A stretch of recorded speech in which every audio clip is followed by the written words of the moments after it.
Excellent. Good morning. It is a huge pleasure for me and an honor to be participating in this second plenary conference of this wonderful event that we're having today. And above all, it makes me feel really happy to be able to introduce Carmen Vázquez, who's a philosophy teacher at the University of Girona, a professor of philosophy of law and researcher at the Cátedra of Cultura Jurídica of the same university.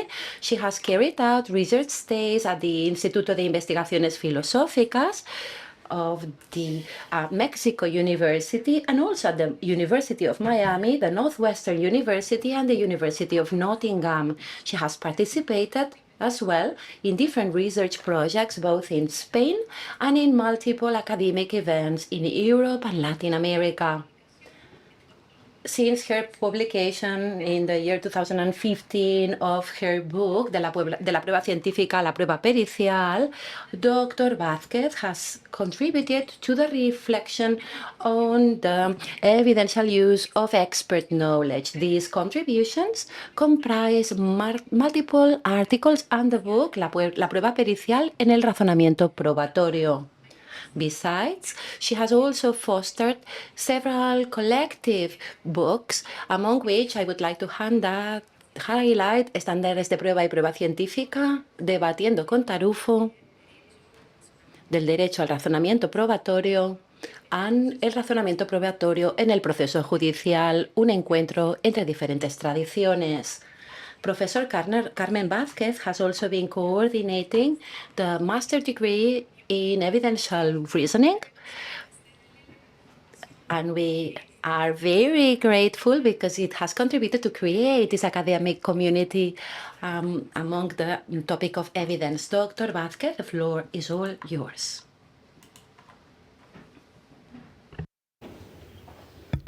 Muy buenos días. Good morning to all of you. Ladies and gentlemen, I would like to start by welcoming you to Girona, and I would like to send my special greetings to the members of the master's degree. Welcome home.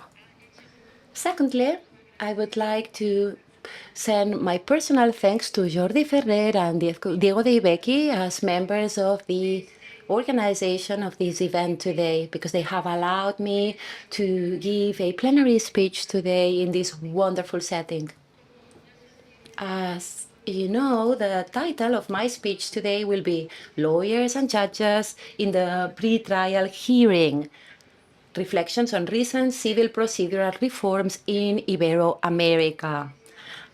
In my presentation, I will try to assume what Michael Pardo was saying. I will try to assume a way of organizing the legal proof process after these recent civil procedural reforms. So I will not discuss in my speech whether this is the best possible alternative available.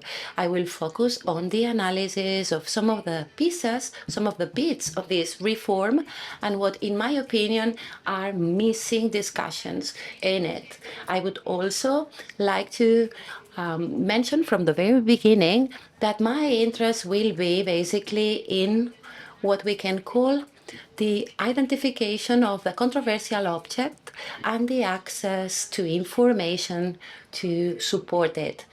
So I will not deepen in the evidential reasoning, but rather in the trivial issues, in the preliminary issues, which are indispensable for the quality of evidential reasoning. All of you have at the app a small handout with the 5 key ideas of my speech, the ones that I will be discussing throughout my presentation. I will start with the first one, of course. And this takes us to our region, the Ibero-American region, which is composed by Latin America countries and Spain. In our legal culture in these last few years, there has been a permeating conception of evidence that has or assumes truth finding as its objective. And we are questioning this persuasive notion, which is committed to what we have identified as procedural truth. Ibero-American literature has increased considerably in the last few years, above all when it comes to the criminal setting. And of course, case law, the case law of our countries have suffered a considerable impact with the increase of the literature. Right now, when it comes to case law, we are discussing some topics that were impossible to tackle before, that could not be found in the case law criteria. Among the examples that I can quote are the standards of proof, a notion which was non-existent in our legal culture up until a while ago, but also some issues regarding to the witness evidence and the psychology of witnesses, and some steps have been taken in the context of the admissibility of the evidence. However, there is much to be done in a legal culture that sometimes seem to have somehow left or grown with its back to the evidence. A very recent example of this statement can be found at the beginning of April this year, and it is in the avalanche of comments by lawyers to the labor reform, to the Spanish labor reform, that now forces parties to submit their documentary evidence and expert reports only with 10 days of notice in advance, only 10 days in advance to the trial. Several lawyers and important lawyer firms have complained about this reform, claiming that this means submitting information to the other party. That means disclosing your procedural strategy in advance, thereby giving them the opportunity to discuss it. As if the pre-trial hearing didn't have this as an objective. I need to say that there have also been some comments in favor, some favorable feedback, such as the fact that finally there is like a sort of blow to this cult of surprise, or that this will indeed allow reaching agreements, reasonable agreements between parties. And this is precisely one of the issues that, as we shall see, is essential, because it is essential to rethink this in the light of the reforms in the region, early access to information on which the parties intend to base their claims. I ask myself, how can you ask citizens to try and reach agreements before the process unless we ensure that institutionally there is access to information, access to the relevant information?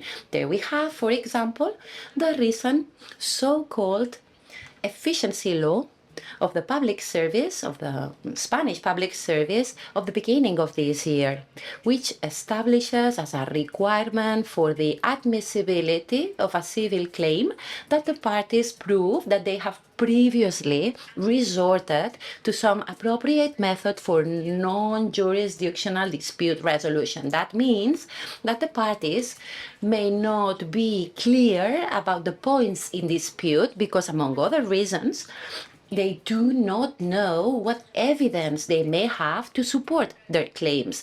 Traditionally, this has been part of the judicial process, the judicial procedure. And as a matter of fact, the reforms I will mention forecast that it is also a part of the pre-trial hearing.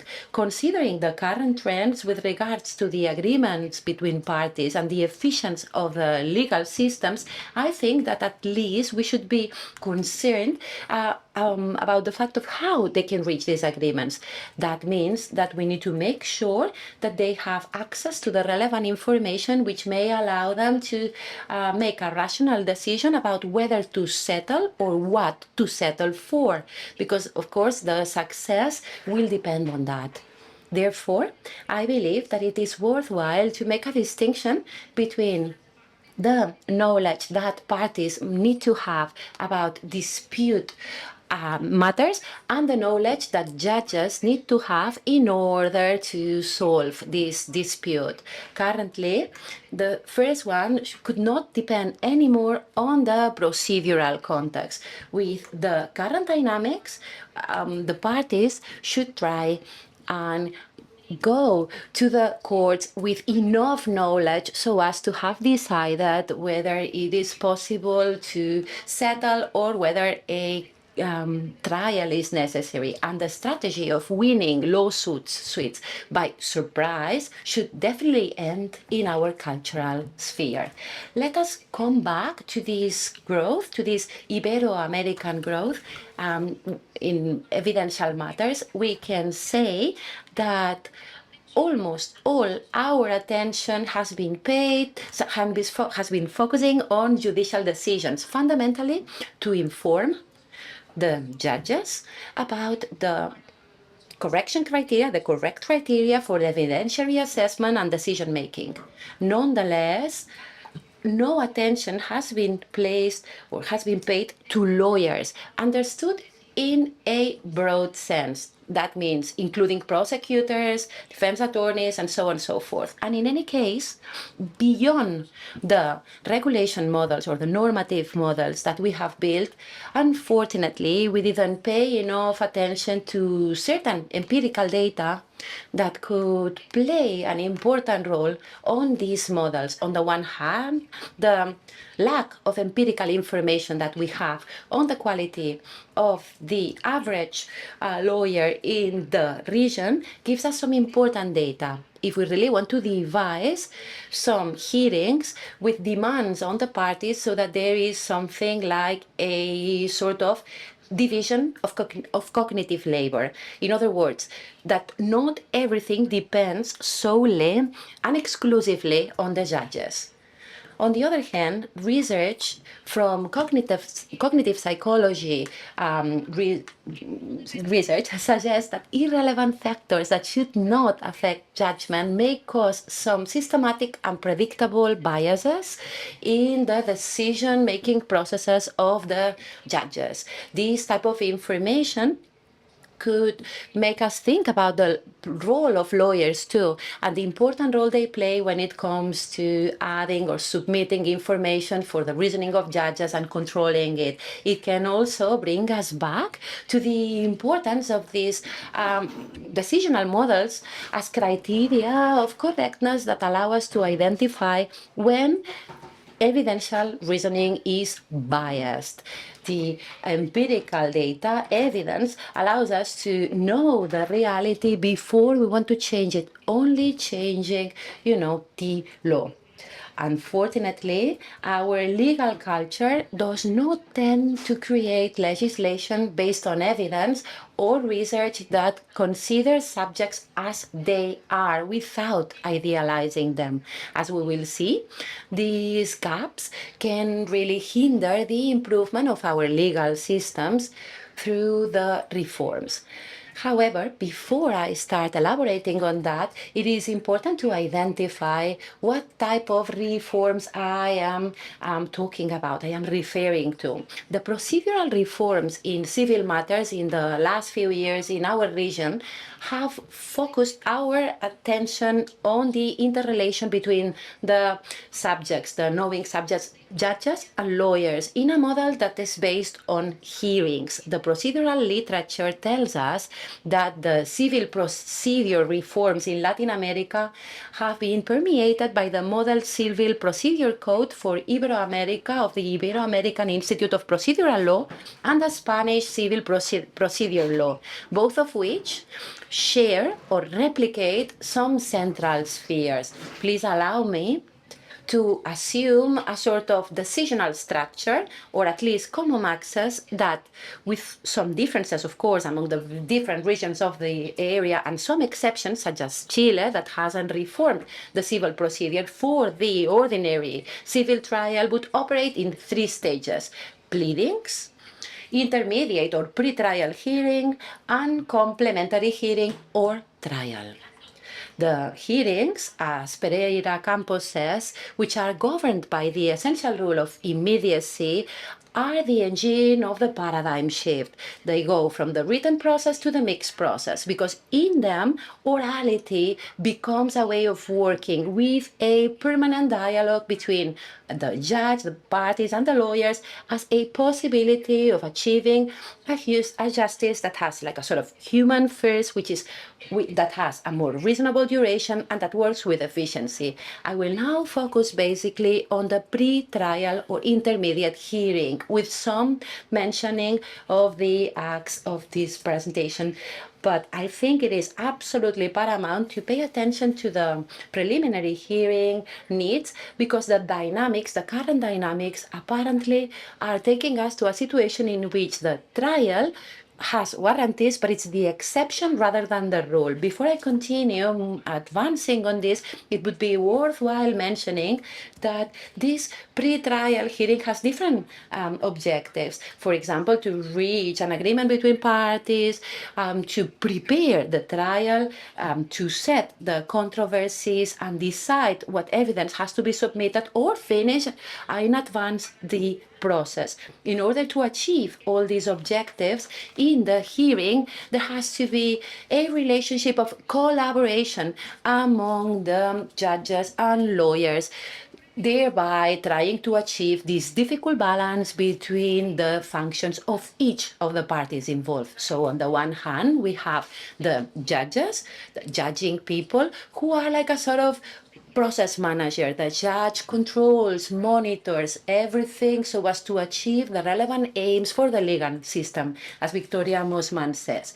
The parties, on the other hand, are the ones that decide whether it's going to trial or not, what issues they will be discussing above, and what evidence they need for that. The legal systems make some requests to the lawyers that are based on some uncertainties, such as the good faith, the collaboration, the duty of truth, complying with the standard of procedures. And as Anzanele says, the reconfiguration of the roles of these technical subjects, judges and lawyers involved in the pursuit of new objectives of the preliminary or preparatory phases represents, as a matter of fact, the main reference of the transformations that are carried out in this context. Unfortunately, reality seems to go against the expectations regarding lawyers, against this standard of the good lawyer, a reality that could reframe collaboration and dialogue dynamics that are intended in a model based on hearings. One of the conclusions, one of the small number of empirical studies that we have in the region, it has drawn a conclusion in the Center of Justice for the Americas. And one of the conclusions says, the legal profession today is nowadays facing a crisis because it is believed that legal professionals lack the necessary training, but at the same time, there is a perception of an unethical practice. It is a very concerning conclusion. There are three themes, each of which pose problems that could explain this situation. On the one hand, the teaching of law at universities. We are now having more and more faculties of law in the region, but fewer mechanisms to control their quality. And that creates a huge gap among the different law graduates. This situation has worsened with the pandemic as new online law schools have been created. But despite the increase in the number of faculties, there is an ever-increasing massification within the classrooms, which of course entails some limits on the way it is taught. Teaching continues to be mainly by means of lectures with not many clinical practices or case-based teaching experiences. Moreover, there is still a formalistic assumption that limits legal education to only one of the sources of law, the law. The result is a process in which students have to learn things by heart, and it's sometimes a critical but Besides, there are key issues in the scenario of all these reforms that are still not taught in law schools, such as evidential reasoning or alternative dispute resolution methods. In 2014, the TANE in Latin America project already identified alternative resolution, alternative settling as one of the biggest challenges in the training of lawyers. In Spain, for example, only after the efficiency law that I mentioned before, or after that, the university offer on these methods has been increased, but only in master's degree. And that has led to an increase in the cost of training, which in theory we would want our lawyers to have. We need to understand, as the Argentine Ministry of Education did in 2015, that the efficient training of lawyers is really compromising the public interest because it's directly jeopardizing the rights and property of the inhabitants. And of course, without the corresponding education, the possibility of a genuine reform in the practice is almost impossible.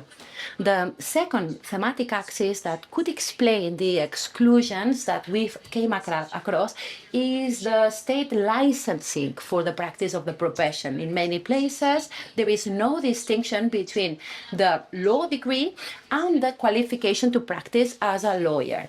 Anyone who has a law degree can practice law, irrespective of their any deficiencies they may have.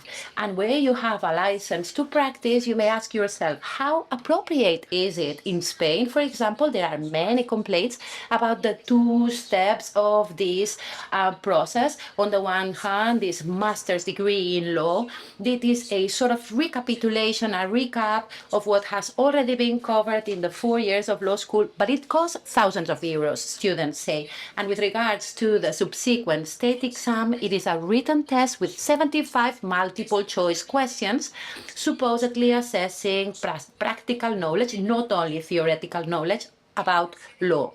The third thematic axis has to do with the control of professional practice. In some places, only the most scandalous cases that reach to the courts are known.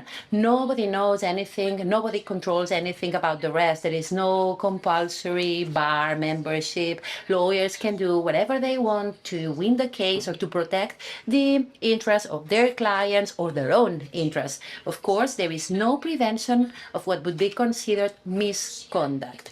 Whenever there is a compulsory bar membership and role is overseen, then there's another question, which is, what do the bars do to actually monitor professional practice? In the region, I don't really know many lawyers who have been disbarred, even less so in the civil setting. In the States, for example, there are lists of lawyers that have been sanctioned or penalized because of malpractice. They have been disbarred and they can no longer practice law.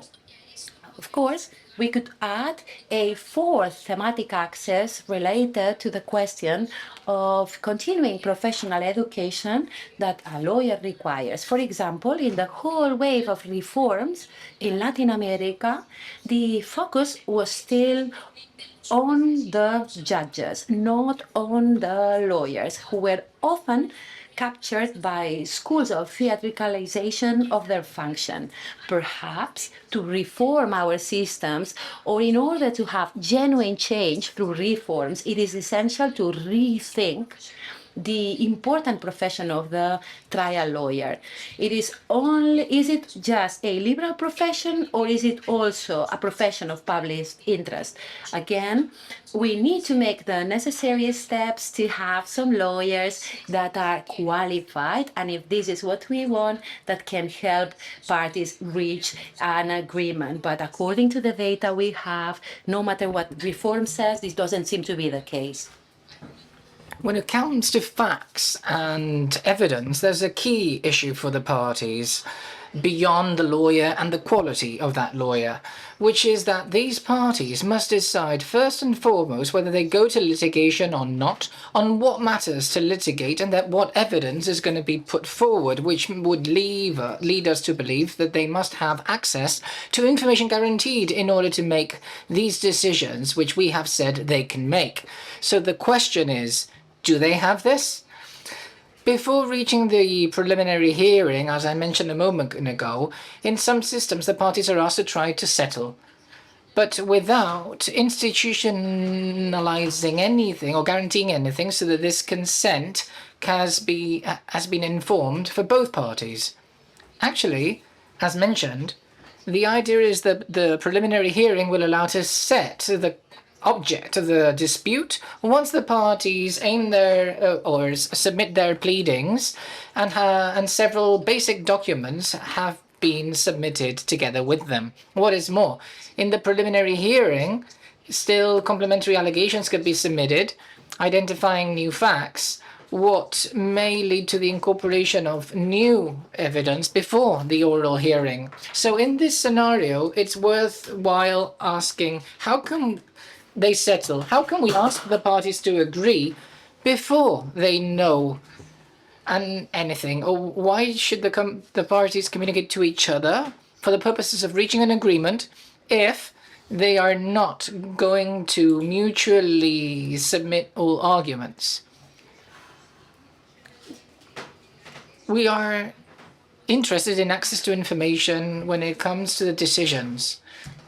We do expect, though, to assess the previous conduct of the parties in the attainment of a negotiated solution with the aim of avoiding what in Spain is identified as the abuse of the public justice system. As an example of this abuse, the Spanish legislator identifies having unjustifiably resorted to the jurisdiction when a consensual solution to the controversy would have been feasible and evident, or in cases in which the claims notoriously lack any justification, thereby impacting the sustainability of the system. So the million-dollar question is, can the parties do these sensible calculations, not only about the feasibility of a consensual solution, but even about the justification of their claims? If they lack information on the case or the legal system has not established when a set of evidence is sufficient, let's imagine, though, that the parties do decide to litigate, to go to trial. Is access to information to support their claims guaranteed? From an institutional point of view, traditionally, some actions pre-procedure have been contemplated that seem to suggest that our systems have considered the matter relevant, that is, that the parties may have access to the information based on their claims, as certain documents or the narrative of a witness. But it must be said that there tends to be an over-private preparation and no pre-procedural actions are carried out. Preparation by a lawyer in conversations with the client, gathering data and information. So these activities are essential, of course, but they are not regulated anywhere because they are entrusted to the initiative of the lawyer. Regrettably, he himself is not usually instructed on how to carry out this very important task. In any event, lawyers have had available in our legal systems the measures for securing evidence, for instance, due to danger of extinction of vestiges or evidentiary material. Sometimes this has collapsed with the anticipation of evidence analysis because a witness may be ill and we may lose that information. Regarding anticipation of evidence examination, we can refer to Article 381 of the Brazilian Code of Civil Procedure, which regulates the anticipated production of evidence and also establishes that this may occur when the prior knowledge of the facts may justify or avoid the filing of the action, or when the evidence to be produced is likely to make self-composition or other adequate means of conflict resolution feasible. Nonetheless, recent research by Antonio Cabral shows that lawyers may make very little use of this tool. Antonio identifies 3 reasons: time, The anticipated production lasts a little more than 1 year and 3 months. The contentious nature of the procedure and the scant university training or lack of updated training on the part of lawyers preventing them from using this method. But also, he says, this can all be the result of a legal culture that is solely used to producing evidence in the course of a litigation process, that is, of an oral hearing. In Spain, we have what is known as preliminary proceedings for obtaining relevant information for the process that aims to be initiated. These preliminary proceedings require to address important aspects for the parties because they must provide circumstantial basis for the subject matter of the trial they wish to prepare. They also entail a contentious nature in this procedure. And lastly, it is costly for the parties. They are required to post a surety bond to cover the expenses, as well as for any potential damages that may be incurred. All of these resources increase the time of the legal process, as well as the resources to be invested into it, which may be an impossible resource for the most unfavored parties. In such a scenario, we may also find the inversion of the burden of proof by the judge, the so-called dynamization of the burden of proof. And this occurs when one considers the availability for ease of proof. So what results has this institution produced? Well, one of the big problems is we saw the dynamization of the burden of proof in the decision-making part of the case. This meant that the affected party could no longer provide evidence if they wanted to. And this is a situation that, of course, led to a lot of legal uncertainty for everyone. But the most relevant question at this juncture is whether with this institution, with this figure, the parties were incentivized to submit evidence available to them. Vitor de Paula Ramos in 2020 analyzed the judgments of 4 Brazilian courts since the entry into force of the 2015 Civil Procedure Code to see if this dynamization that had been decided on the case had increased the evidentiary pool, and the resounding answer was a negative one. Unfortunately, we have no further empirical data. In the face of this situation of our legal systems and the traditional conception of access to early information for the parties, the question that I believe is important to consider is, what if we take an interest in the conduct of the parties prior to the legal proceeding, as already proposed, for example, by the Spanish efficiency law, but before doing so, for the purposes of sanctioning them, rather to be able to demand something more than plausible allegations from the moment the claim is filed and the answer is given. If the parties are required to be in touch and discuss to study the possibility of an agreement or settlement, then we should know there would be no need for the judicial machinery to report to the other party on possible allegations or claims to answer by affirming or negating the case and see what happens in a preliminary hearing, right?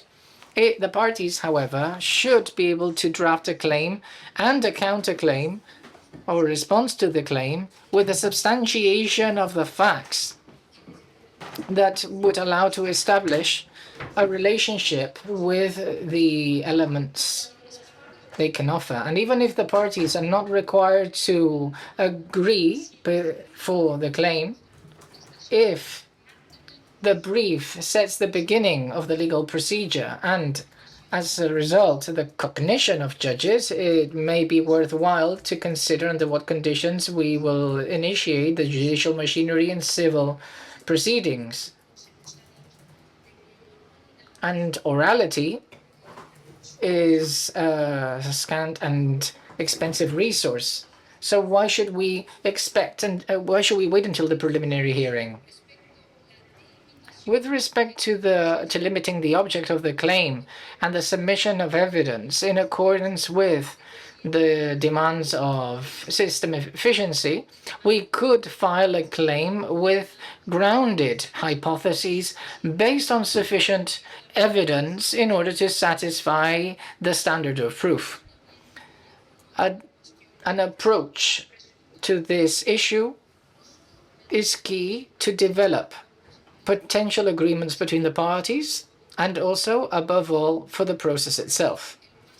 However, going from mere plausible allegations to well-grounded and formulated hypotheses based on sufficient evidence requires, amongst many other things, guaranteeing the access to the relevant information. And in addition, that information can be at their disposal as early as possible to define their claims and make realistic offers to settle. In such a context, the alternative would be to assume a policy of transparency between the parties, even before touching or knocking on the doors of the court, and taking the necessary steps to guarantee that lawyers will not be able to win a legal procedure that is simply by surprise. Of course, capital values are at stake, such as legal certainty, the balance between litigating parties,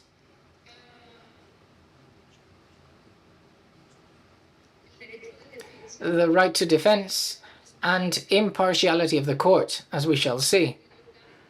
We must endow with specific content to good procedural faith, collaboration, thinking about mechanisms that reflect specific duties with respect to the limitation and the object of the dispute, and also the submission of evidence. What tools can be used in this context? What tools have been seen in the various legal systems at present? Well, for instance, we have the pre-action protocols on types of cases established in the United Kingdom that point to the parties what steps need to be taken before embarking on a civil procedure. Among other things, they foster clear, transparent exposition from the very beginning and the exchange of key documents between the parties. Documents which are systematically required in these cases, and this may allow to identify disputed facts and resolve cases without knocking on the doors of a court. The prior identification of best practices that could be carried out by lawyers and judges beyond a specific case. In Spain, we've had some experience with the guide on best practices about briefs, oral reports, and judicial actions agreed by the Superior Court of Justice of Catalonia and the Balearic Islands, and also the Bar Council of these regions. In these guides, the parties are asked that in the drafting of the facts of the claim and the counterclaim, they must establish the order, clarity, and be synthetic. Obscurity and indefinition of lawyers' briefs tend to generate disconcern and doubts and a waste of time for all parties involved. They should not use joint negation formulas when replying. They should not use the joint negation formula when replying. And they must introduce an alternative narrative, if any, to each of those facts. We may believe in how can the same substantive right can assist us. Well, when regulating substantively certain situations, it would be positive for our legislators to do that in order to think about access to information and regulating these matters, as has been done in terms of medical liability in Spain. The regulation establishes what the medical report should contain, what information must be present, and also systematic access, oftentimes electronically, to that medical record. Transparency and access to information laws, which, for example, compel companies to publish certain data that may be relevant in the case of competition law. That's another example. Another tool is the compulsory exchange between parties of relevant information to base their claims. the so-called discovery or disclosure. This paradigmatic figure of Anglo-Saxon systems may have many different ways of being executed, as has been shown in its own history in set systems. In regional systems, only Panama incorporated it, with the fact that all evidence material discovered is incorporated into the court record. And in Spain, with a European regulation, it is expected only for procedures for claiming damages due to the breach of competition law. These alternatives, these four alternatives, different in their binding nature and implemented in different contexts, are thought for parties and their lawyers to gain familiarity with the case before the preliminary hearing and in some cases before knocking on the doors of court. Under their umbrella, we can assess the conduct of the parties. Once we have established clear obligations with respect to the limitation of the object of the dispute and the evidence. Not mere labels, best wishes, or moralization of the behavior of the parties and their lawyers. In any event, I would like you to understand that I am not necessarily proposing some sort of automatic transplant of some of these institutions.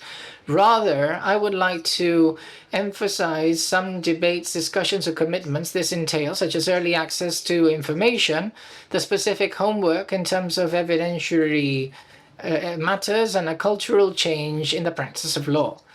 All of these matters could guide the necessary procedural reforms and maybe the legal education at law school or control of professional practice. There is no other way to gain further efficiency in our legal systems than improving the quality of our lawyers and endowing them with the necessary tools to knock on the door of the courts with solid cases. And this would guarantee, of course, the right of defense of citizens as part of this access to justice.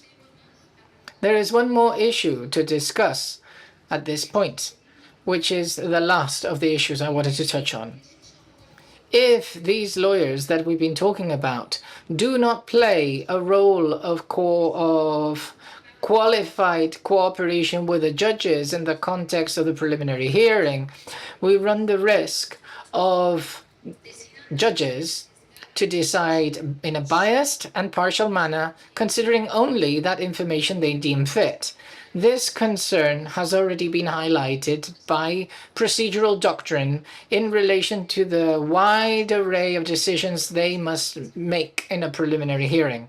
For example, Palomo states, it has been mentioned by some authors that this improved and higher contact of the judge with the parties and with the object of the dispute could generate the risk of their impartiality being contaminated and questioned at the time of passing judgment. Palomo says the key must lie in not deviating from the basis of the civil procedural system, the dispositive principle, rogated justice, so on and so forth. The question is that carrying out all of these tasks as expected at this preliminary hearing stage can easily, unconsciously affect the process of knowledge of the judges. In this decision-making context, we could foster the already ever-present bias of confirmation if the same person limits the controversy and decides it. Empirical data provided by the many different and diverse studies carried out by cognitive psychology are clear. Our cognitive capacities have important limitations. If we use the so-called codex of cognitive bias, we may identify knowledge contexts in which our limitations can manifest themselves more easily. When we need to act fast, when we have a lot of information to process, or on the other hand, when we have deficient information. In these contexts, for instance, respectively, there is a systematic trend to focus on details that confirm our existing beliefs, to filling informational gaps with situations that are not familiar, or to favor more simple situations over more complex ones. These heuristics or cognitive shortcuts may lead to systematic errors in the processing of the information that are identified respectively as false consents bias, confirmation bias, or group bias. Cognitive bias are not a logical or inferential error. We're talking about deviations from the correct reasoning due to certain behavioral or reasoning patterns that may be explained precisely because the limitations that we human beings have when it comes to our attention, memory, or even because of the environment that we live in. It is not only about specific errors or contingent or isolated or random errors. These deviations follow repetitive and predictable patterns. There's a significant number of research along these lines that look into the process of knowledge of those who judge us, the judges. And unfortunately, in Ibero-America, this data can scantily be seen in procedural or evidential literature. Very few empirical studies have been carried out in the region, and in general, we may find articles, some book that describe the types of bias or the results of the empirical research. Few focus on one kind of bias or one kind of specific decisional-making context. The literature is contradictory since they suggest that the best strategy is for the judge to be fully aware, when in actual fact it has been demonstrated that it is a non-conscious phenomenon rather than a conscious one. When it comes to procedural reforms to identify or limit them, the scenario is quite devastating. For instance, for the purposes of a general report submitted at the World Congress of the International Association of Procedural Law held in Lima in 2023, Álvaro Pérez Ragone and Edilson Vitorelli asked for those responsible of the national reports to answer 4 questions about heuristics and bias. 3 are of interest here. Are there relevant discussions about the cognitive limits of judges?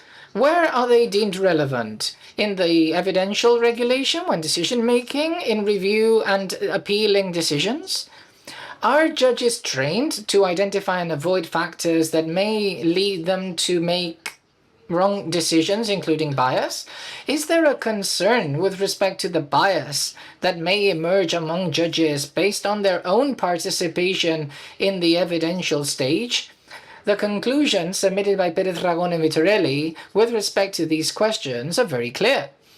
There is little, if no, concern for the cognitive capacity of these judges, or for the limitations they have as human beings. Procedural rules are very little, or if not to mention zero, influenced by the outcomes of this research. These conclusions show, therefore, that we are still ignoring cognitive partiality, limiting judicial impartiality to the relationships between judges and parties, or the interest of the judge in the object of the litigation, which are the causal ones that are also subject to a very restrictive interpretation by the courts, recusation or abstention. We continue with legislations that promote bias. For instance, when it is said that the judge must decide immediately following oral proceedings and regardless of the complexity of the case, or when the same judge decides the order in which the evidence is to be submitted, or when the judge whose first decision is appealed and revoked by the second instance ends up actually reviewing the first decision that they themselves made. It is indispensable to recognize our failures. We must know more about cognitive bias, but we need to adopt institutional measures that will allow to reduce the risk of specific bias occurring that may be generated in specific decision-making contexts. And that is why it's worthwhile to go back to the preliminary hearing and those decisions made therein. Since the limitation of the dispute, or the exclusion of evidence, or, if applicable, exhorting agreements or settlements between the parties may promote confirmation bias. If the judge must decide on all of these issues and also on the background of the case. There are many studies on confirmation bias. I should quote a meta-study from 2009 carried out by Hart et al., confirming the outcomes of many individual studies with respect to the fact that attitudes, beliefs, behaviors, and decisions prior to a case influence in the information that is sought subsequently and in the way it is interpreted. These kinds of results would strengthen the doubts of those who Palomo criticized. The knowledge needed by a judge of a case in a preliminary hearing and any decisions that judge may make entails the generation of hypotheses, beliefs, and others that could determine their reasoning process during oral proceedings, affecting important guarantees. Unconsciously, the judge may use information that was formerly excluded to interpret other evidence, or it may consider proven a hypothesis depending on decisions made when limiting the case, without considering the evidence examined during oral proceedings. Maybe the most relevant task that the judge is being required to do in preliminary hearings when preparing for a case is the identification of at least two alternative hypotheses that will be compared or discussed in oral proceedings, the so-called disputed aspects, those that structure the cognitive process of the oral proceeding. Indeed, the identification of these two hypotheses must be done in the light of what the parties state. And that is why the role of lawyers is so important when presenting alternative scenarios based on sufficient evidence. If, as is sometimes the case, the task of identifying disputed facts is left only in the hands of the judge, it will be easier for the judge to take on some commitment to some of them. Now, it's worth mentioning, very briefly, that if with this evidential material it is not possible to present two hypotheses based on sufficient evidence, then the trial could be decided at that procedural moment based on evidence, not so much on law. And by the way, in the preliminary hearing, judges make decisions on the evidence that will be used to base a hypothesis, so they shall exclude evidence. There are many studies that show that those judges that judges cannot simply get rid of the information they obtained by means of this decision in order to later make other decisions. With respect to the law and criminal proceeding, it is established that judges may issue remarks on possible evidential insufficiencies of the parties, a pre-assessment of a potential set of evidence. It is really positive to identify evidentiary gaps, but it is dangerous, given the bias that we're talking about, that the same judge will later need to assess the evidence, knowing, for instance, that the parties did not follow their indications to fill those gaps. Los jueces. On the other hand, judges also have to exhort, according to many legal systems, or actually carry out a conciliation activity. It's quite concerning when a judge firmly believes in alternative solutions to what they identify as the judicial conflict. In such cases, judges can assume an attitude of pressure or coercion to parties, but we need to wonder what will be the attitude of a conciliating judge if parties don't reach an agreement the judge believes would have been possible. But also if the judge participates and knows the information the parties will not introduce in the judicial process, it could also be impossible for the judge to remove that information from their head.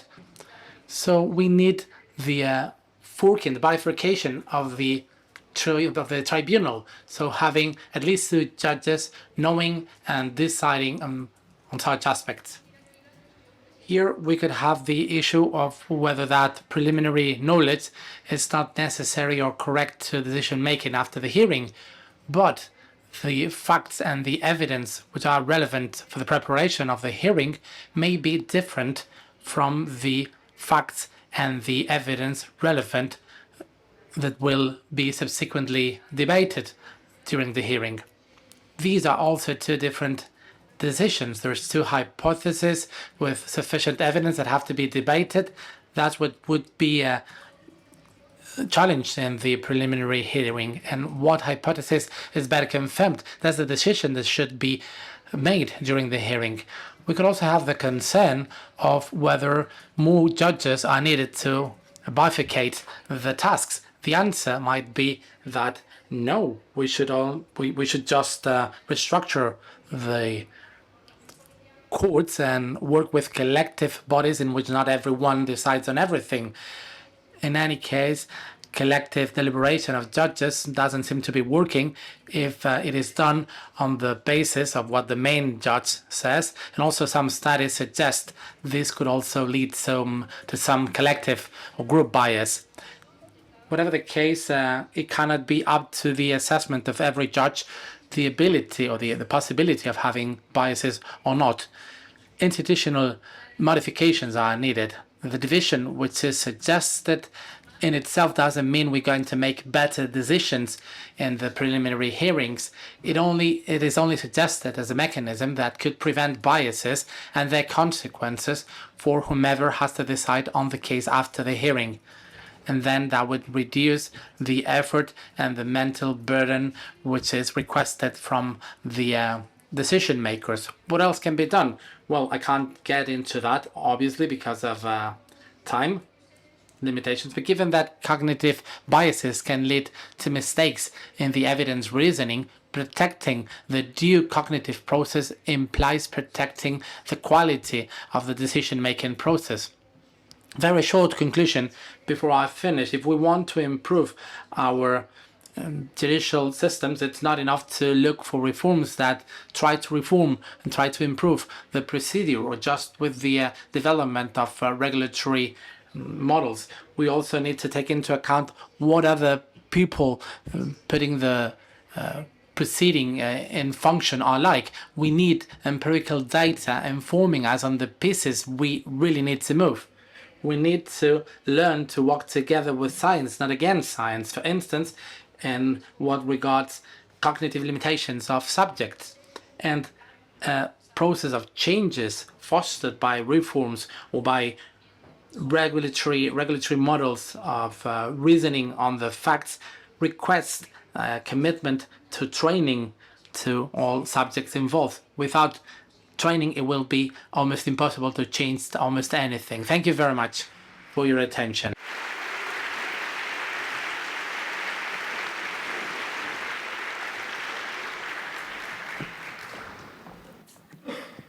Muchas gracias, Carmen, por esta.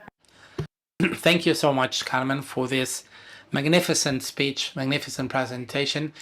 And also, I would like to remind all the speakers that they can use the app to request the floor to ask questions. And I will start in the meantime with questions from the floor.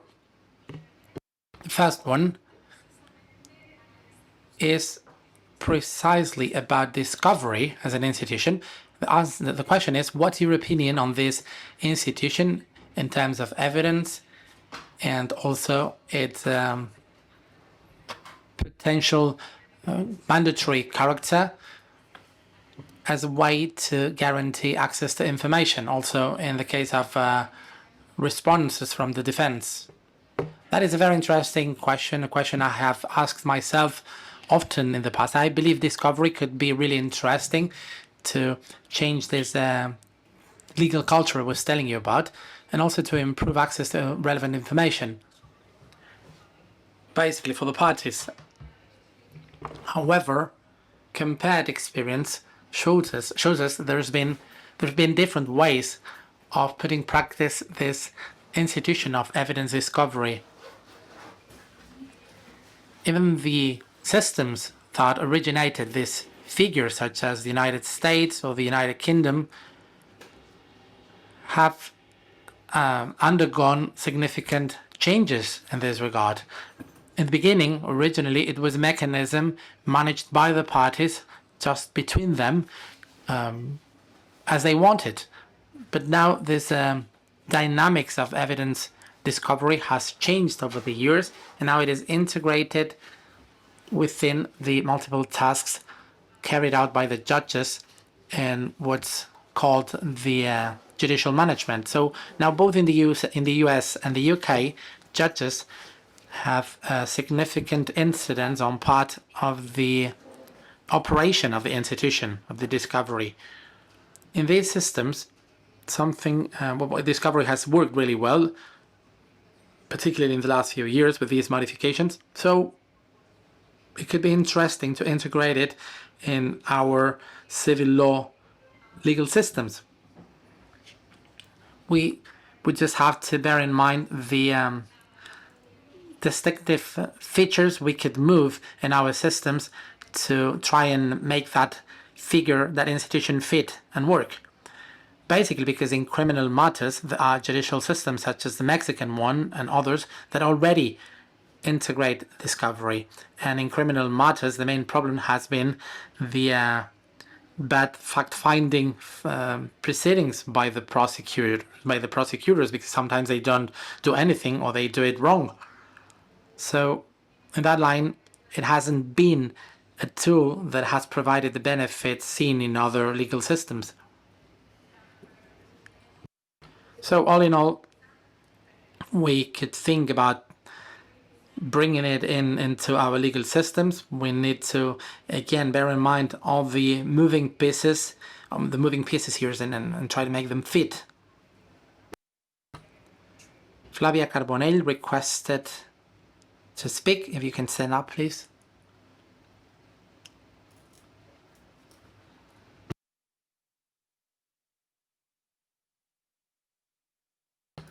Thank you very much. It was so interesting. Your presentation is always an honor to listen to you. Well, I found this idea of good party model so interesting, and I believe we could extend this to other systems and procedural rule systems. Sometimes you don't think that you could have a good judge or a good party model underlying there. So the idea would be thinking about what would be the best techniques, the most effective techniques to achieve certain results. And in this case, achieve a better body of evidence or a higher likelihood or of getting close to the truth of how things actually went down. So I don't know if we could apply to what you were just saying, this dual dimension. On the one hand, a structural approach, questioning the type of rule we need to find those defects, whether we need regulatory rules like procedural duties that are generally scarce, or other types of rules, consecutive rules, which would revolve around the concept of burden, because each one of them could be related to different legal consequences, either positive or negative, that would penalize or stimulate the party to behave in a certain way. So this structural idea should be paired with a functional approach of either promoting or punishing by using different types of rules. So with these techniques, you might be able to achieve some of the things you presented. Thank you so much. Thank you, Flavia. Indeed, at least in the field of the civil procedure, but not just there, there's this trend to assess the behavior of lawyers in order to punish that behavior with evidence effects. So assuming something is proven because behavior was present or not present. So one of the things I was presenting you with here is that we have not really identified such behaviors, which means that it is up to the discretion or arbitrarity of the judges, the ones that are going to assess that behavior, whether what the lawyer did is to be considered good procedural faith, this label, or a good party, cooperative lawyer, and so on and so forth. So given this is a trend, we should make an effort. This could be regulatory efforts, of course, to try and identify such behaviors.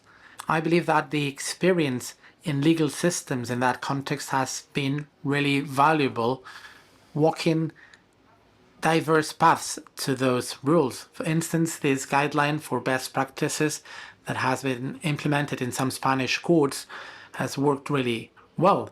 There's an agreement between the legal bar and the judges to identify such behaviors, and once they have been identified, you can punish the other with a justification, with more legitimacy if you want. At least knowing some of the practices by professional associations. For example, in the United States, this is another one of the elements that should play a relevant role beyond the legal rules we could set up. Because with these rules, if you constrain the work of a lawyer too much, the result could be a significant impact on the right to defense because of the limitations to the behavior of the lawyer. So a good way to regulate such behaviors is when it is done between themselves. But to do that in an effective way and in a serious way and with actual sanctions and punishment. So one of the alternatives, as you say, would be those penalties, those punishments set up by the rules. There are alternatives to these rules, of course, for well, for good, or for bad. All of them foresee different types of punishment and penalties, including, of course, evidence-related ones. Thank you. Ahora, Livia Moscat. So we have a request by Ilia Moscatelli. She also requested the floor.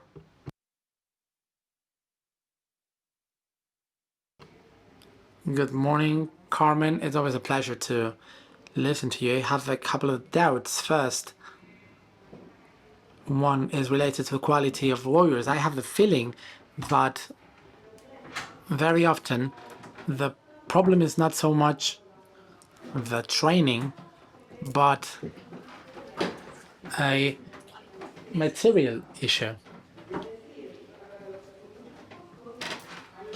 So very often there is an intervention of the public defense. They do a serious job, but they have a lot of work, and they could only have contact with the case in the day of the preliminary hearing, and that's the only chance they've got to actually meet the plaintiff. Besides that, it's also true that if the parties don't have the money or the resources, they just going to hire a cheaper lawyer or a lawyer with less possibilities to gather evidence. So I would like to know if, in your opinion, is there any potential tool that could be used for a more effective material equality in this access and gathering of information? And then I've got another question with regard to your suggestion about discovery and disclosure.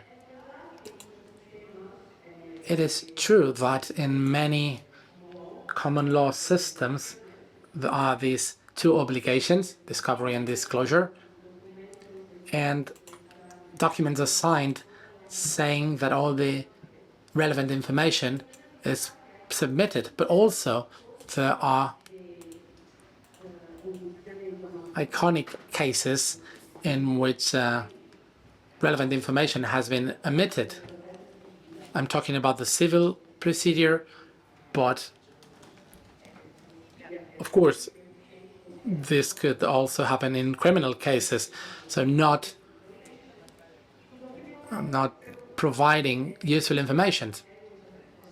And sometimes, what my concern is that sometimes the relevance is up to the parties.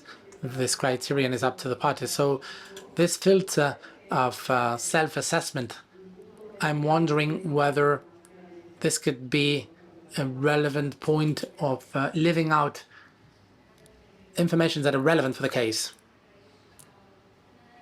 Thank you, Lydia. Well, the first question is one of the questions in current legal systems with an interest on access to justice by the parties. Maybe one of the examples we could present here beyond lawyers are expert witnesses.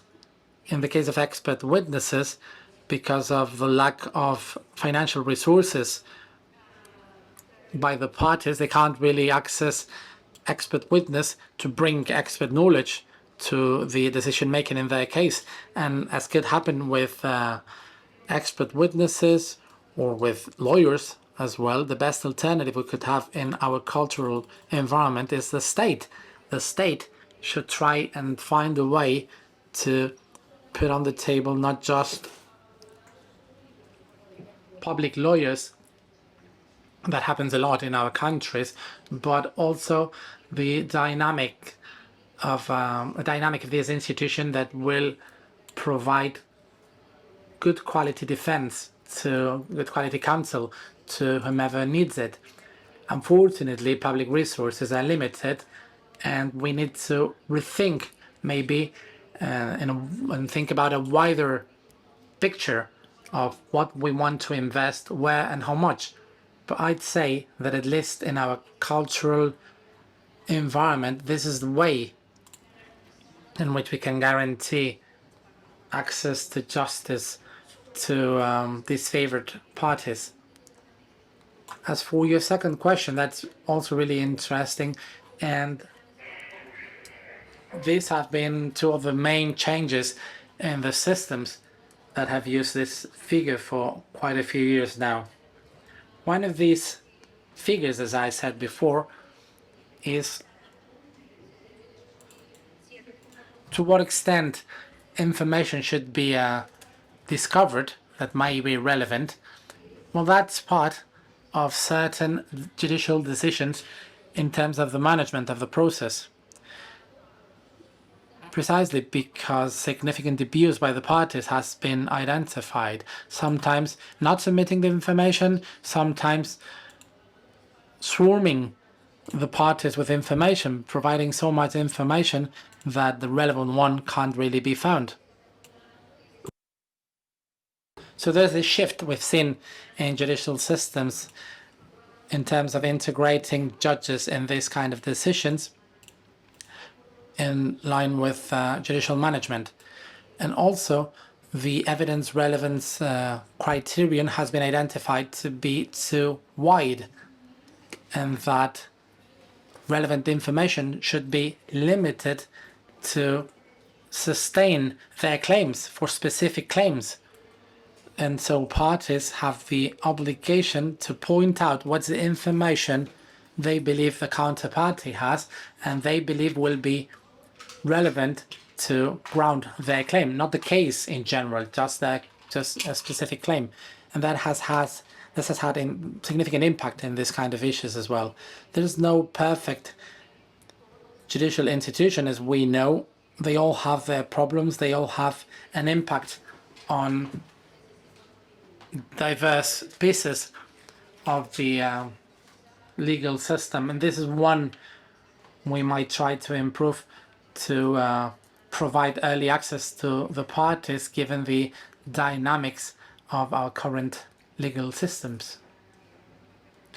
I will now read a question from the floor. The question is whether in the context of this tension in terms of access information by the parties, could we also include a consideration regarding of the admissibility of procedural agreement when it is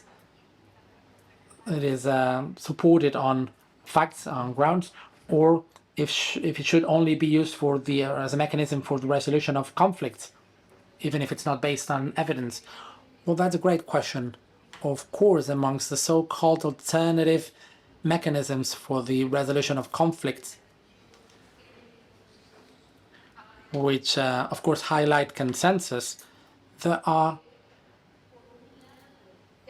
fairly diverse mechanisms which, of course, would go along those lines, that no relevant information is needed for the parties, that they can reach an agreement, that, for instance, if for instance, the parties are satisfied, even at an emotional level, because a conflict also has this emotional phase for the parties. So, some of these procedural mechanisms, we would say yes, undoubtedly.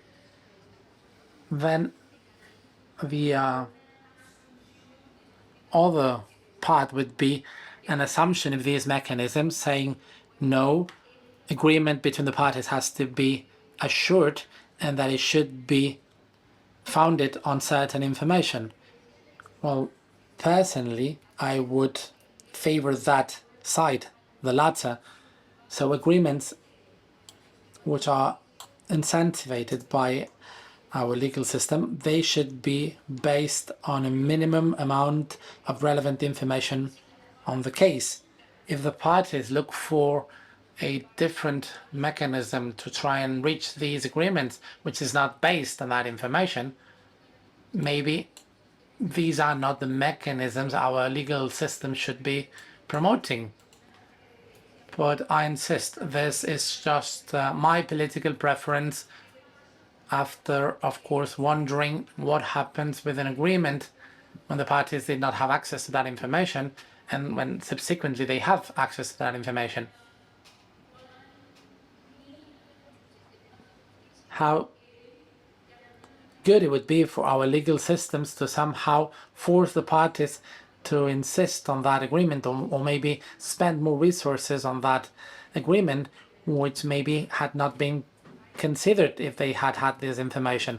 So there are several ways to answer that question, because we have an increasingly high increase of these mechanisms for alternate resolution of conflicts. Depending on the mechanisms, the access of information on the case could be more or less relevant. For me, the key here is what our legal systems are going to do about it. What are the kind of agreements we want to promote for the sake of efficiency of what we call the public justice systems or public justice services.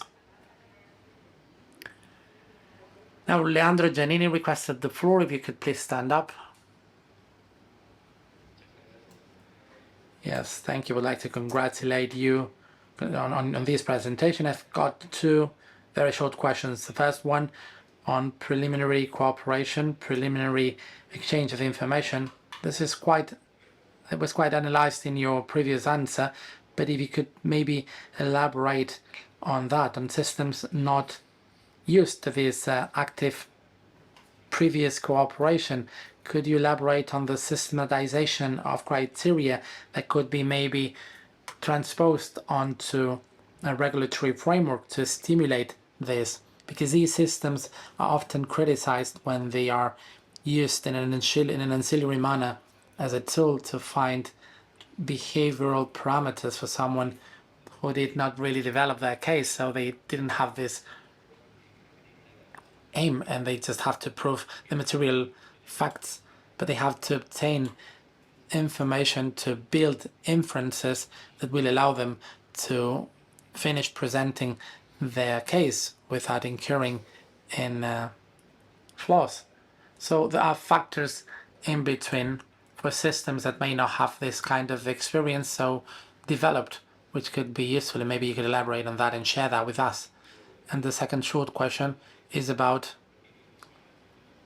why disciplinary control systems do not work. We know that the systems that are concentrated on the lawyers' associations tend to be corporative, and same thing with the public ones. So maybe this could have an impact on the impartiality. Maybe multi-institution systems could be an alternative. I would like to know your opinion on that. Thank you, Leandro. I was afraid you would ask a question, and you did. So these are two very complex questions which require a much wider analysis than what I was looking at in my presentation. In terms of cooperation, a lot of work has been done. Cooperation of lawyers, or what they call cooperative lawyers now. A lot of work has been done from very different approaches, including the figure of lawyers in negotiations or procedural settlements. So this is a request for explanation, which could be a presentation in itself, of course, given the breadth of discussions in this context.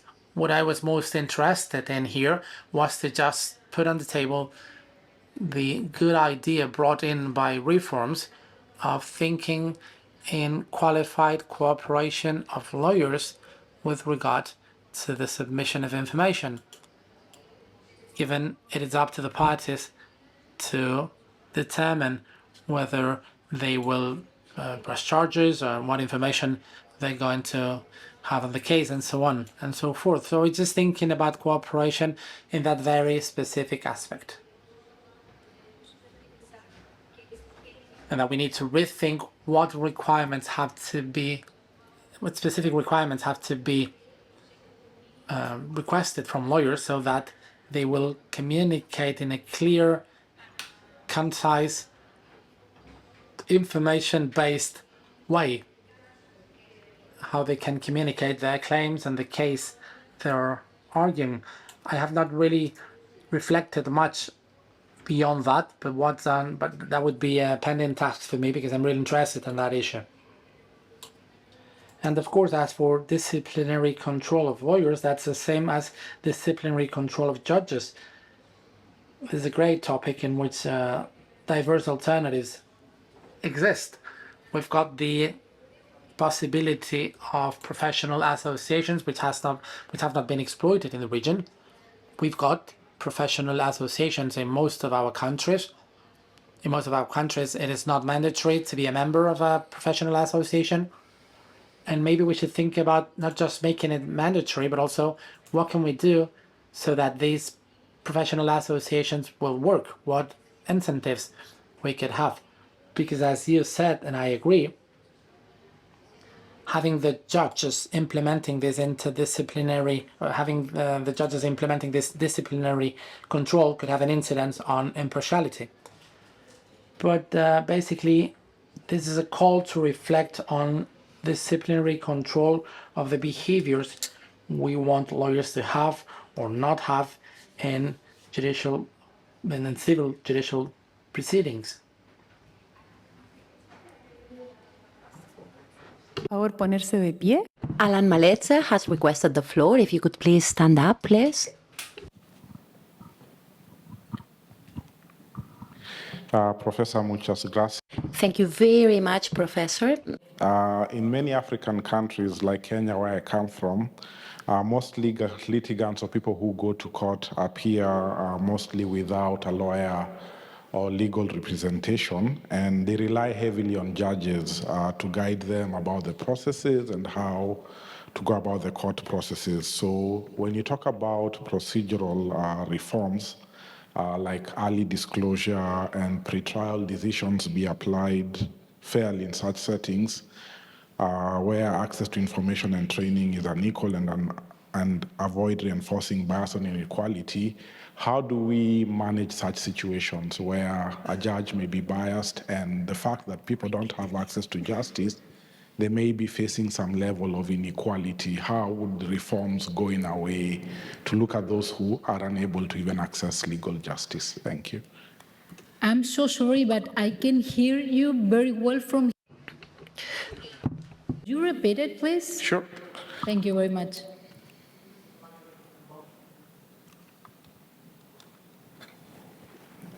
I'll just read it as it is so that I don't confuse you. So it says, thank you, Professor. In many African countries like Kenya, most litigants appear without legal representation and rely heavily on judges to guide them.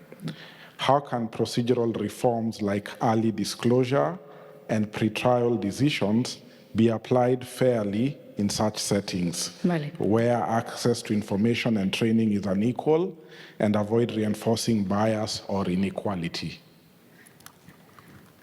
Muchas gracias por la... Thank you very much for your question. It is very, very interesting, of course, to think about these type of mechanisms, especially within contexts where parties have no legal representation available, and when it is the judge, the one that has to guide them and act in a way as a lawyer or perform those duties at least. I haven't thought about these type of scenarios, to be honest. The setting I was thinking about was an Ibero-American context in which this is not the case. That is not a situation that happens in the practice. But anyway, this scenario can be extremely challenging, extremely complicated, especially when we take into account the last part of this speech, which are the biases of judges. If we consider that in this setting where people lack legal representations, and when it is up to the judge to decide on, for example, the type of information that they will use to make decisions and what type of information regarding the facts they have. In our countries, traditionally, we did have what we call inquisitory systems in which, of course, there are problems when it comes to the decision-making of judges. We can identify confirmation bias as an important problem. People very easily can decide from the very beginning of the fact-finding what is the main evidence that they want, and they can lead to a hypothesis that they want to confirm later on, and this is the confirmation bias. So beyond the fact that, to answer your question, I haven't thought about scenarios like the one you described, I do believe that in general terms it is extremely problematic, extremely challenging if we take into account what we now know about the limitations, the cognitive limitation of people. Vamos a leer una pregunta del público. We are going to read a question from the audience related to the role of penalties, sanctions, when it comes to negligence or bad faith by lawyers in this context. Could you repeat it again? Penalties, sanctions, what are the penalties, and what is the role of penalties in the case of misconduct? Well, it does depend, again, on what type of penalty is established. I mean, as I said in the answers to the previous questions, right now, there are some sanctions, some penalties which are thought to be related with the part of evidence. If parties don't submit relevant evidence, you can end up considering a fact proved because there's no evidence by the opposing party, or you can lose the cause if there's no evidence submitted. And this type of mechanism is not new in our legal systems. We have been working with them for a while now. The most typical example that we can think of has to do with paternity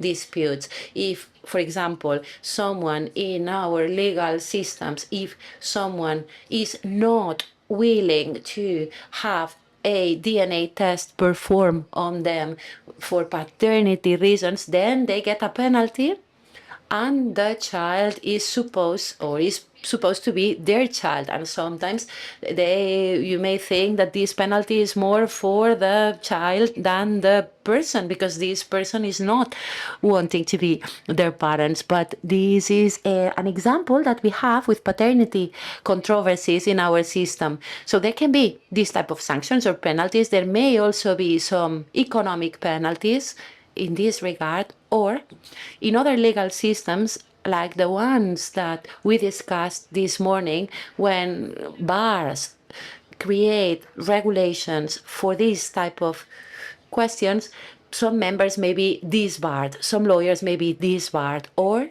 they can even be expelled from the professional associations and therefore unable to practice law anymore. So penalties play an important role, and there are penalties that are more or less severe.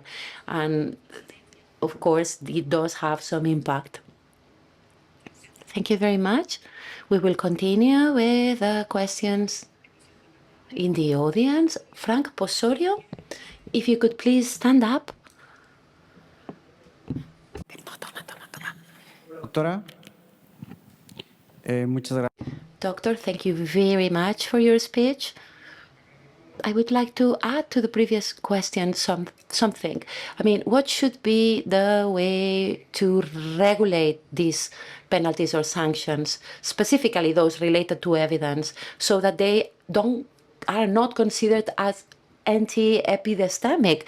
I mean, if you punish with considering a fact proved because there's been a lack of evidence submitted, or because of discovery, if an evidence is not admitted, then, I mean, those are anti-epistemic rules. What should we do to regulate that without creating these anti-epistemic rules?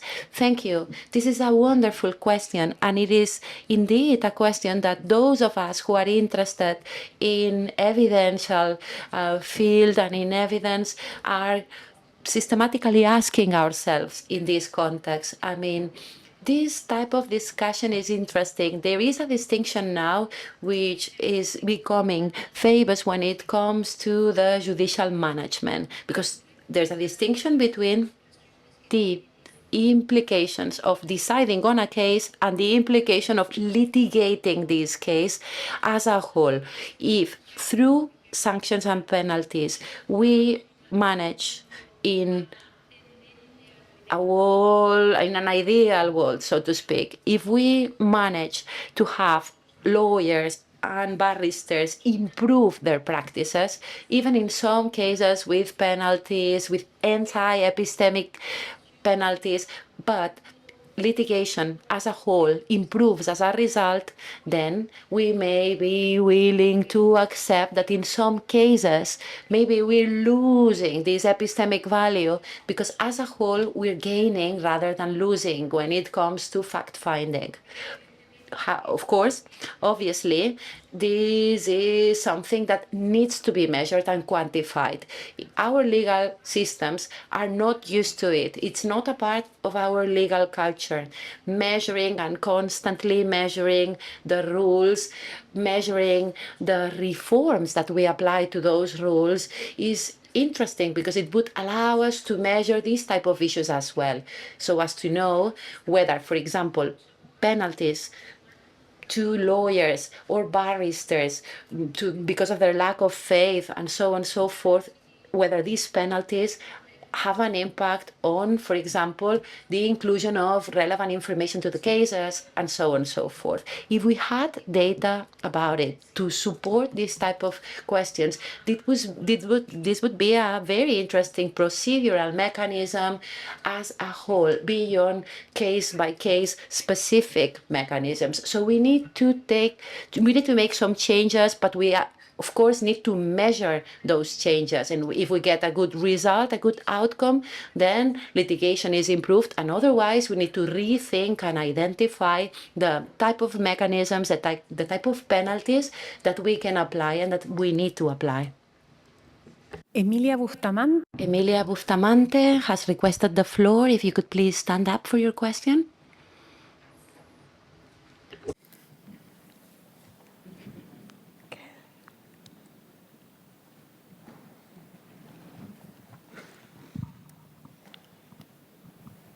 ¿Se me escucha? Can you hear me well? Yes. Hi, Carmen. It's always a pleasure to listen to you. topic today is really, really interesting, and I congratulate you because you've been tackling important things such as the crisis that we have with this huge proliferation of lawyers and legal practitioners and these faculties that are now not providing education that has enough quality, with sometimes covering or hiding this reality, but also the problems that we judges have. So there's this triangle of problems, and you focused on that. And you also mentioned the impacts of these cognitive biases by judges when it comes to the evidential value, and when judges are in contact with the evidence from the beginning, and therefore they're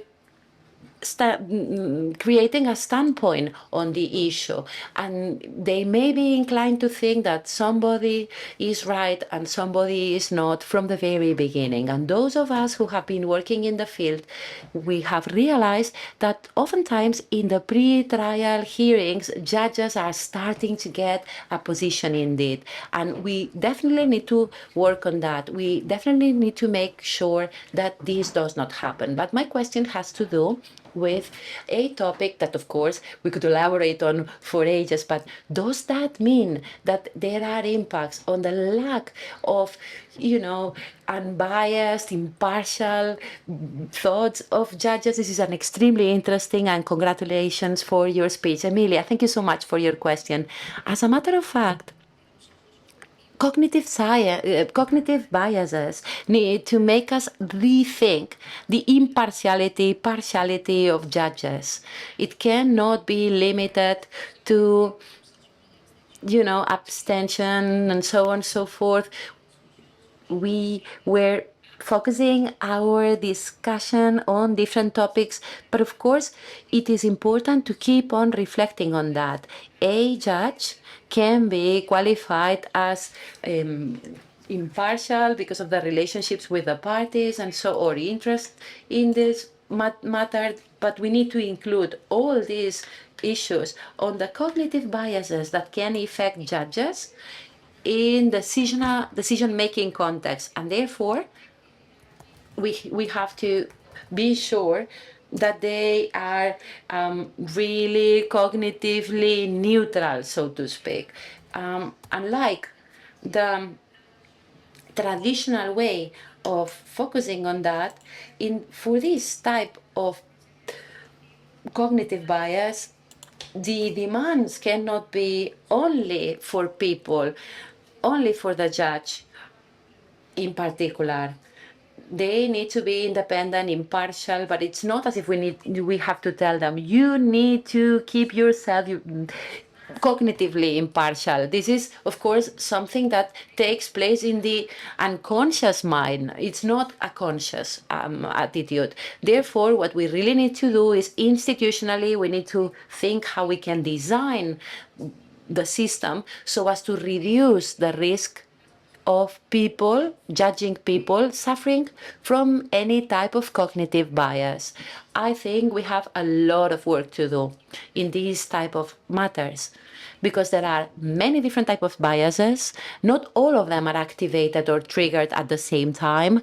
And there are several decision-making contexts where biases can play a role and have an impact.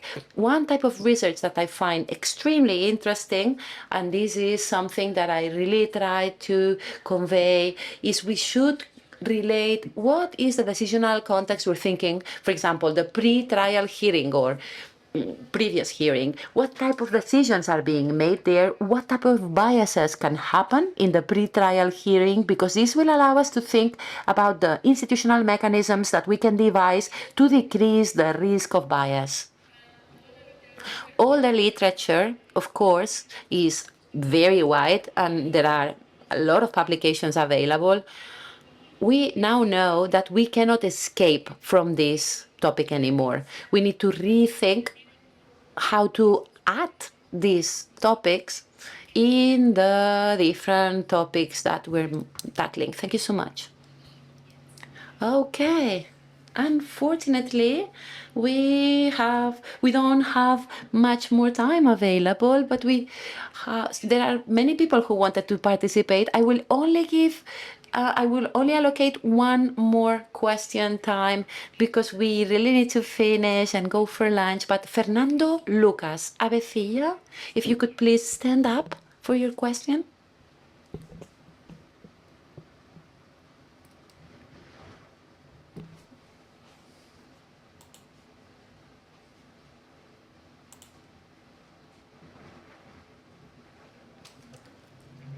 Thank you very much, Carmen, for your conference. My question is very brief.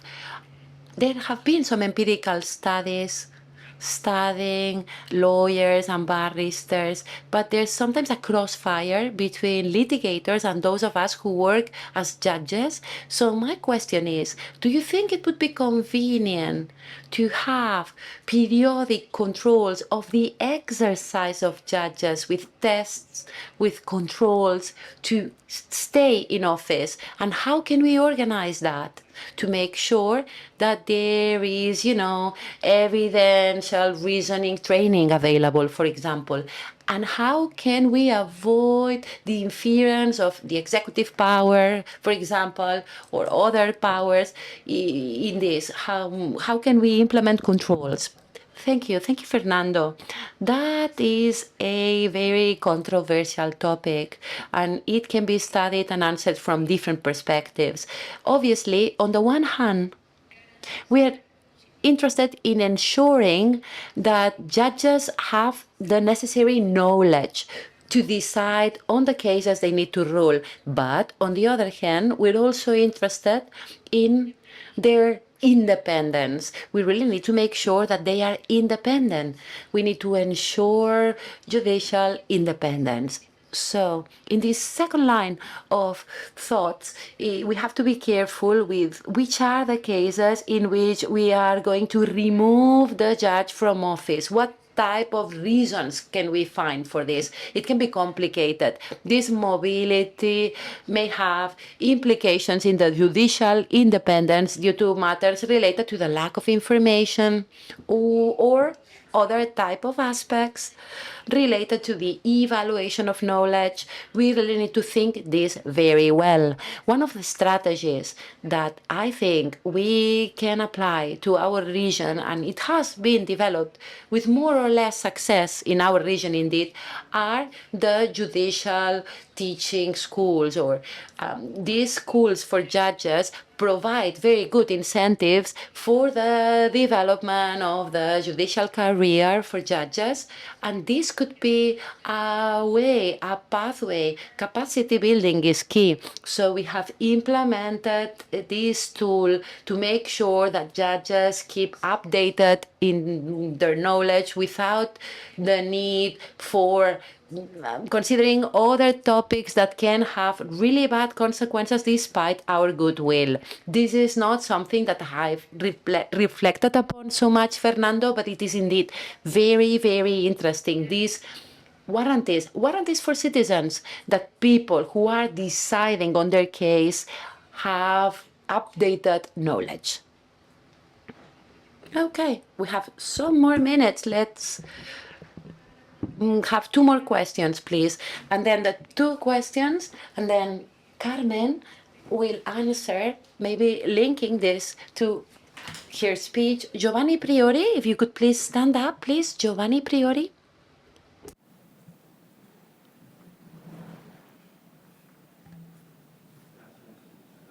Daniela, muchas gracias. Thank you so much, Carmen. I'm going to be very, very brief. I'm worried about your proposal of, this bifurcation of the court. I mean, if judges, well, you do that to make sure that judges don't have bias, but this can take us back 2,000 years in time when the process was divided into two stages.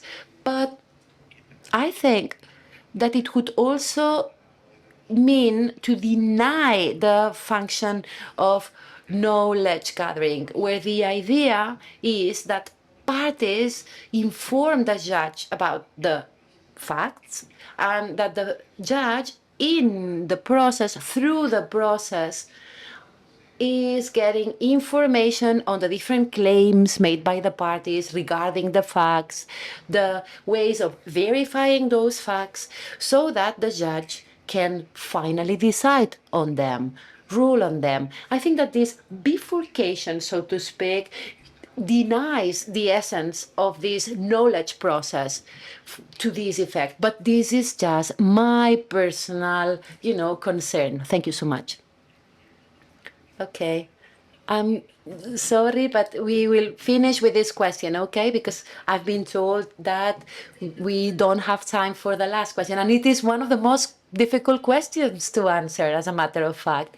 But, I mean, this delimitation, it's a really interesting question, the one you asked. But I'm not saying that this bifurcation of the court will eliminate or finish or eliminate cognitive bias. I'm just saying that there is a possibility of decreasing confirmation bias, a very specific cognitive bias that has a lot of empirical evidence proving it, because the decisions at the pre-trial hearing, the decisions that he has to make, in the empirical evidence, we have realized that this bias is triggered very easily. If we take this empirical research in mind, and if we consider that hypothesis and truth finding can be difficult, and that there can be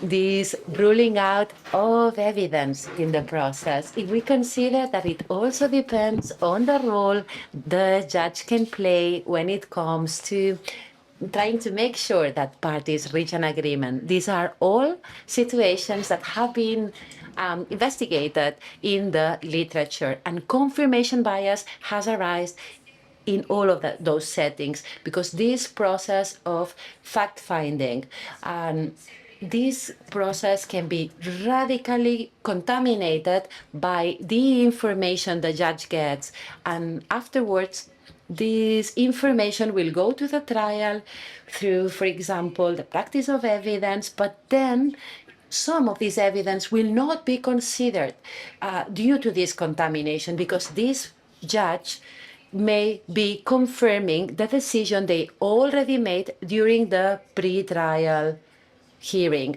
And this judge is also using the information excluded in the pre-trial hearing to analyze the evidence in the trial, and so on and so forth. So it is not that with this type of literature, with this type of research, we're thinking about the fact that one single person cannot do that. But the problem for us is the process of knowledge and how human mind works, which is something that we have learned from science. Now we know about the limitations in the processing of information in the human mind.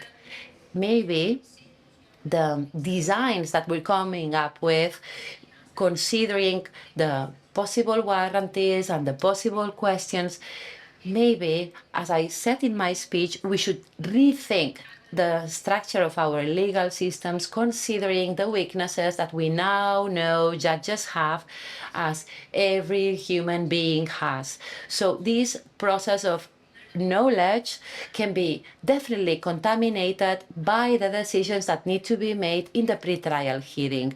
And this does not, of course, rule out the informant role of the parties. As a matter of fact, in my speech, I said how important it is that parties can definitely play the role, and how important it is that parties are advised by lawyers, because there is an important role in including information, including evidence, and controlling evidential reasoning in these two differentiated stages. So there are no incompatibilities there. The point I was trying to make was that there are scientific data that are now challenging our traditional preconceptions when it comes to the structure of the judicial procedure. Thank you very much. Thank you for your attention.